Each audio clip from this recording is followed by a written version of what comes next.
기드온 이야기입니다. 여호와의 사자가 기드온에게 나타났습니다. 그리고 기드온에게 선언합니다. 큰 용사여. 그런데 이 말이 우리가 언뜻 봐도 썩 어울리는 것 같지가 않습니다. 기드온의 모습을 보면 그렇죠. 큰 용사여.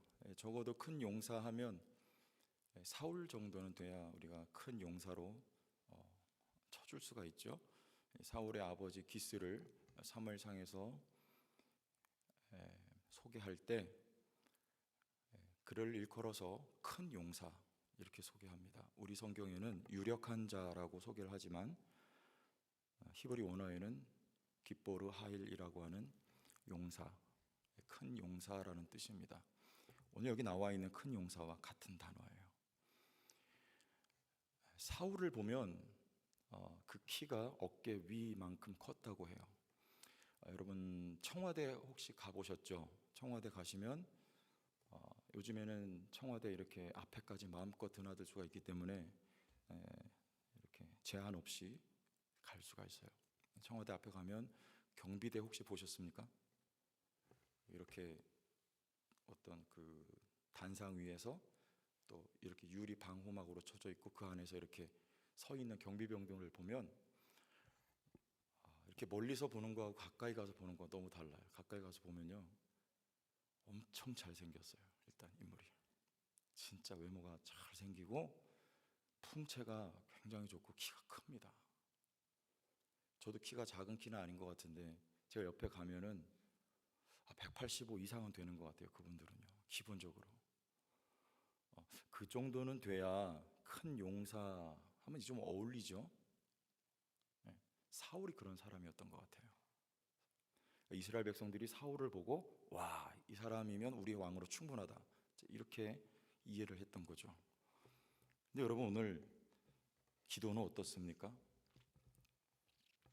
일단 소심한 사람입니다. 밀을 타작하는데 미디안 사람들이 볼까봐 왜 보면 다 뺏어가니까 포도즙 틀 안에서 이렇게 보통 땅보다 움푹 패인 그 포도즙 틀 안에서 밀을 떨면서 그렇게 털어요. 소심한 사람이죠. 그리고 오늘 우리 말씀에 보면 기드온의 자기 인식은 이래요. 15절 보세요. 15절 그러나 기드온이 그에게 대답하되 오 주여 내가 무엇으로 이스라엘을 구원하리이까? 다 같이 보소서 나의 집은 므낫세 중에 극히 약하고 나는 내 아버지 집에서 가장 작은 자니이다. 이렇게 말해요. 므낫세 지파입니다. 근데 그 중에서 가운데에서 극히 약해요. 보통 약한 게 아니고 극히 약하대요. 사실이죠. 그리고 그 집 가정에서도 그 집에 형제들이 여럿이 있나 봐요. 근데 그 가운데에서도 가장 작은 사람입니다. 키가 작았을까요? 약했다는 말이죠. 그리고 상대적으로 쉽게 말하면 못났다는 얘기 아니겠습니까? 이게 므낫세예요. 그런데 그런 므낫세를 여호와의 사자가 찾아와서 큰 용사요 이렇게 말하는 겁니다. 근거가 희박해 보여요. 아니 이 사람 보고 무엇에 근거해서 큰 용사라고 하는가? 예수께서 우리에게 말씀하셨습니다. 너희는 세상의 빛이요 소금이다 그랬어요. 어떻습니까? 썩 어울립니까? 한번 따라해 보시면 나는 세상의 빛이다 소금이다. 아멘? 얼굴이 전혀 빛 같지가 않아요. 약간 칙칙한 게. 마음은 어둡습니까? 왜? 전혀 어울리지는 것 같지 않죠? 내가 빛인가? 내가 소금인가? 스스로도 그런 생각 들지 않아요? 지금 므낫세가 그러는 거예요. 그럼에도 불구하고 하나님은 우리에게 빛 되라가 아니라 빛이라고 선언하시는 거예요. 성경은 우리가 생각하는 거하고 전혀 다른 근거를 가지고 이렇게 말합니다. 자, 보시죠. 12절 다시 한번 보세요. 여호와의 사자가 기드온에게 나타나 이르되 시작 큰 용사여 여호와께서 너와 함께 계시도다 하매. 여기서 이게 원래 어순이 이게 바뀌어 있습니다. 순서가 여호와께서 너와 함께 계시도다 큰 용사여 이 순서예요. 기도원이 큰 용사인 이유는 여호와께서 함께 계시기 때문이에요. 그는 지극히 작고 약한 자였지만, 소심한 자였지만 여호와께서 함께 계시기 때문에. 예수께서 우리에게 말씀하셨습니다. 나는 세상의 빛이라. 빛 되신 주님이 우리와 함께 계시기 때문에 우리도 빛인 겁니다. 맞습니까? 이걸 우리가 믿는 거예요. 이 사실이에요. 근거가 명확하죠. 여호와께서 너와 함께 계시기 때문에, 함께 계시기 때문에 그는 큰 용사라는 거예요. 증거가 있습니다. 14절 보세요. 함께 읽습니다. 시작. 여호와께서 그를 향하여 이르시되 너는 이 너의 힘으로 이스라엘을 미디안의 손에서 구원하여 내가 너를 보낸 것이 아니냐 하시니라.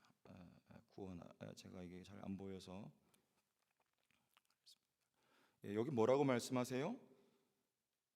생각해 보세요. 이 너의 힘으로 이스라엘을 미디안의 손에서 구원해라 그래요.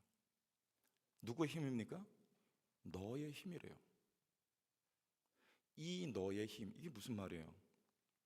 나의 힘으로 가서 네가 내 백성을 구해라, 이렇게 나와야지 정확하잖아요. 이 너의 힘은 누구 힘입니까? 앞뒤 문맥의 정황을 보면 하나님의 힘이에요. 여호와가 함께 하시죠. 그리고 그 앞절에 보면 누가 너를 보냈다고 합니까? 14절에 내가 너를 보낸 것이 아니냐. 기도를 누가 보내요? 하나님이 보내죠. 보내면서 여러분, 하인을 심부름시킬 때 여비 줍니까? 안 줍니까? 안 줘요? 그거는 악덕. 줘야죠. 심부름 보내는데 교통비 줘야죠. 점심값 줘야죠. 수고비 줘야죠. 다 주잖아요. 하나님이 우리 보내실 때 배낭 가지라 가지 말라, 돈주머니 차라 차지 말라. 왜요? 누가 주니까? 하나님 주니까요. 근데 여기 하나님이 기도원을 보내시는데 능력을 안 주실까요? 주시죠. 앞뒤 문맥을 보면 이건 누구의 힘입니까? 하나님의 힘이에요. 근데 성경은 이렇게 표현해요. 이 너의 힘. 하나님의 힘인데 그것을 누구 것으로 간주하신다는 거예요? 기도원의 것으로 간주하는 거예요.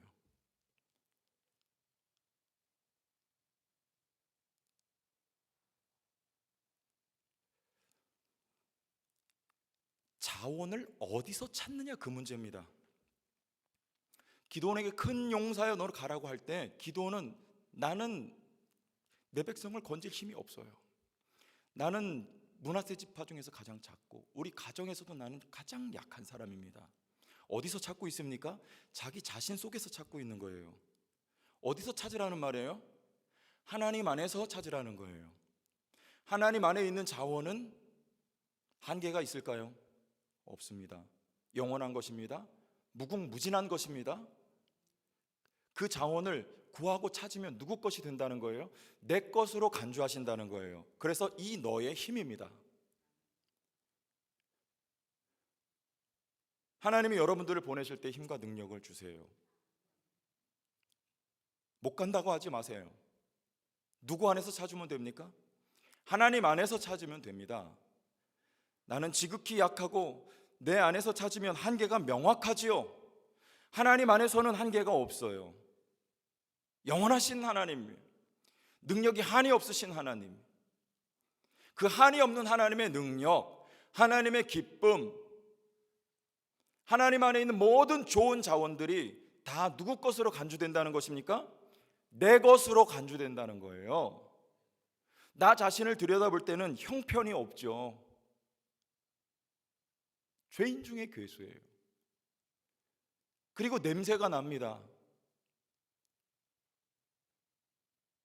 그러나 우리가 그리스도 안에 있을 때, 그리스도를 구하고 찾을 때 그리스도의 의가 내 것으로 간주되는 거예요. 죄인된 내가 하나님 앞에 의인으로 인정되는 것입니다. 내 것이 아니에요. 그러나 하나님이 내 것으로 인정하시는 거예요. 하나님 안에 있는 모든 게 다 마찬가지예요.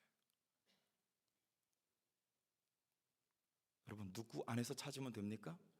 하나님 안에서 여러분 자신이 발견될 수 있기를 주의 이름으로 축원합니다. 바울이 말해 그리스도 안에서 발견된 나라고 하는 거예요. 내가 보는 나가 아니라 그리스도 안에서 발견된 나. 여러분 하나님을 볼 수 있기를 원합니다. 하나님 안에 있는 좋은 것들을 여러분 구할 수 있기를 원합니다. 그것들을 의지하면서 나갈 수 있기를 원합니다. 오늘 내 현실과 상황과 형편과 아무런 관계가 없어요. 하나님 안에 모든 좋은 것들이 다 누구의 소유? 나의 소유예요. 이 너의 힘, 아니 하나님 자체가 나의 하나님입니다. 아멘. 하나님을 소유한 하나님의 백성들이에요. 하나님 안에 모든 좋은 것이 다 들어있어요. 나의 하나님. 그런데 문제는 뭐예요? 이게 잘 안 믿겨지죠. 당장 눈에 보이는 게 이런 거기 때문에 그래요. 그래서 이렇게 나오는 거죠. 여러분 12절 보겠습니다. 12절 여호와의 사자가 기드온에게 나타나 이르되 그랬어요. 자, 기드온은 지금 어떤 상태입니까? 소심한 상태죠. 그리고 두려움 가운데 있는 상태예요. 믿음이 있습니까? 아니면 어떤 하나님께 점수 받을 만한 어떤 행동이 있나요? 없어요. 사람으로 말하면 참 형편없는 상태입니다. 그런데 누가 나타나요? 여호와가 기드온에게 나타나 이르되. 그럼 우리 큐티에 요즘에 요한복음 몇 장 공부하죠? 9장. 누가 나와요? 날 때부터 소경된 사람 나오죠. 그런데 그를 누가 먼저 봅니까? 큐티들 안 하세요? 누가 먼저 봐요? 예수께서 먼저 봐요. 왜? 이 사람 못 보니까. 누가 먼저? 하나님 먼저예요. 먼저 우리를 찾아오시고, 요한일서 4장에 보면 하나님의 사랑이 먼저 우리를 사랑하셨고, 주님이 먼저 여러분을 보시고, 오늘 말씀에 그런 기드온을 먼저 찾아 기드온에게 자신을 나타내 보여주시는 거예요. 그리고 그럼에도 불구하고 기드온 믿음이 있습니까? 믿음이 없어요. 이게 누구 모습이에요? 내 모습이에요. 끊임없이 하나님께 어떤 확증을 구하죠. 확증을 받고 나서도 이제 전쟁에 나갈 마당인데도 기드온은 못 믿는 거죠. 그래서 심지어는 적군의 꿈을 꾼 내용을 듣고서야 힘을 얻어요. 보고 듣고야 믿는 거예요. 주님은 도마에게 보지 않고 믿으면 복이 있다고 하셨습니다. 이렇게 믿음이 없어요. 그런 믿음 없는 자에게 하나님이 찾아오셔서 자기를 보여주시는 거예요. 하나님 저와 여러분들 먼저 찾아오신 그 사건이 중요한 것입니다. 나에게 어떤 액션이 일어나고 나타나고 있는가 보다도 하나님이 먼저 나를 찾아오시고 나를 만나 주셨다는 게 그게 중요한 거예요. 그러면 그 하나님은 끊임없이 기드온에게 나타나셔서 뭐 하세요? 설득하셔요. 그의 삶을 간섭하세요. 그리고 이끌어 가세요. 그리고 결국에는 설복시키세요. 그리고 믿음을 갖게끔 하세요. 누가요? 하나님의 주권이에요. 이거는요. 누구에게요? 따라합시다. 나에게. 따라하시라는데요. 나에게. 이렇게 하면 100점, 이렇게 하면 80점. 하나님의 여러분에게 지금 간섭하고 계시고, 믿음 없다고 낙심하지 마세요. 우리는 믿음을 위해 간구해야 합니다만, 그렇게 믿음이 우리에게 늘 충만하거나 우리가 어려운 일 만났을 때 그때마다 믿음이 있어서 담대한 것 아니라는 거예요. 기드온처럼요, 확증을 구하고 이거 보여달라고 하고 이러면 믿겠다고 하는 거예요. 그러나 그 모든 과정을 통하여서 하나님은 우리를 끊임없이 설득하세요. 그리고 결국에는 설복시키세요. 그리고 우리에게 믿음을 갖게 하세요. 믿음은 하나님의 선물이에요. 과정입니다. 과정을 통하여 우리에게 좀 더 온전한 믿음을 하나님이 수여하시는 거예요. 갖게 하시는 거예요.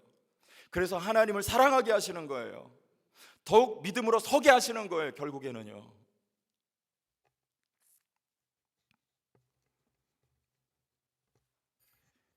목적은 뭡니까? 그렇게 하시는 목적. 하나님 안에 있는 모든 좋은 것들을 우리에게 갖게 하세요. 그리고 하나님은 믿음으로 끊임없이 우리를 설득하고 인도해 가세요. 그걸 누리게 하세요. 목적은 하나님이 보여지는 사람 되는 거예요. 어떻게 해요? 제가 아는 사모님 중에 하기선이란 사모님, 혹시 여러분 아시는 분 계세요? 그분 간증을 몇 차례 들었어요. 저희 사역하던 교회도 몇 번 모시고 했는데, 이분이 아주 어렸을 때 폐결핵을 심하게 앓았어요. 그래서 지금은 사진 찍으면 한쪽 배가 아예 하얗게 없습니다. 다 녹아버렸어요. 그리고 반대쪽에 한편 폐마저도 5등분 하면 2 남았어요. 5분의 2가 남았어요. 여러분, 이분이 노래할 수 있을까요, 없을까요? 제 옆에서 같이 이렇게 걸어가면요, 모시고 가면 무슨 소리가 날까요? 쌕쌕 소리가 나요. 뭐 노래 못할 뿐이에요. 그리고 이분은 지금 생존해서는 안 되는 분입니다. 이미 돌아가셨어야 돼요. 폐가 나머지 한쪽도 5분의 2밖에 없어요. 못 살아요. 아직도 건강하게 사시고요, 노래할 수 없는데 찬양 사역을 하신다니까요. 얼마나 은혜롭게 찬양을 하시는지 몰라요. 중간중간에 이 호흡 소리가 나긴 하지만 은혜롭게 찬양 사역을 감당하세요. 가는 곳마다 은혜를 끼쳐요. 누가 보입니까? 하나님 보입니까? 그분을 보면 하나님이 보여요. 하나님이 일하시고 하나님이 역사하시는 것이 보입니다. 여러분이 그런 분들이 다 될 수 있기를 원해요. 되셨습니까? 앞으로 더 되세요. 여러분들 보면 이 사람은 하나님이 보여요. 지금 여기 있을 사람이 아닌데 여기 있네? 하나님이 보여. 기도는 어땠어요? 이런 사람이에요. 근데 하나님 뭐라고 말씀하시는 거예요? 16절 보세요. 다 같이 읽겠습니다. 16절 여호와께서 시작. 여호와께서 그에게 이르시되 내가 반드시 너와 함께 하리니 내가 미디안 사람 치기를 한 사람을 치듯 하리라 하시니, 미디안 사람이 여러분 얼마나 수가 많은데 메뚜기 떼처럼 미디안 사람들 많이 지금 몰려와 있는 상황이에요. 그런데 그 많은 미디안 사람을 몇 사람 치듯이? 한 사람 치듯이 하겠다는 거예요. 누구를 통해서요? 기드온을 통하여서. 기드온을 중심으로 몇 명이 모입니까? 32,000명이 모였어요. 그런데 그 수를 쪼려서 몇 명 남습니까? 300명이 남아요. 그럼 몇 분의 1이에요? 10분의 1도 아니에요. 약 100분의 1입니다. 100분의 1, 그것도 무슨 우리가 알기는 무슨 뭐 정의 용사 그런 거 아니에요. 이거 다 오합지졸입니다. 오합지졸 300명하고 기드온하고 나가서 메뚜기 떼 같은 미디안을 격파한다니까요. 이런 기드온을 보면요, 누가 보입니까? 하나님이 보여요. 형편없는 기드온인데 큰 일을 행해요. 이게 바로 큰 용사예요. 여러분을 통해서 하나님이 보여주길 원합니다. 나는 약해요. 내 호주머니에 가진 것이 없습니다. 내 몸은 질고가 있어요. 그럼에도 불구하고 그 사람을 보면 하나님이 보여요. 하나님이 역사하고 일하시는 것을 누가 봐도 느낄 수가 있어요. 여러분, 그런 사람들이 되기를 원해요.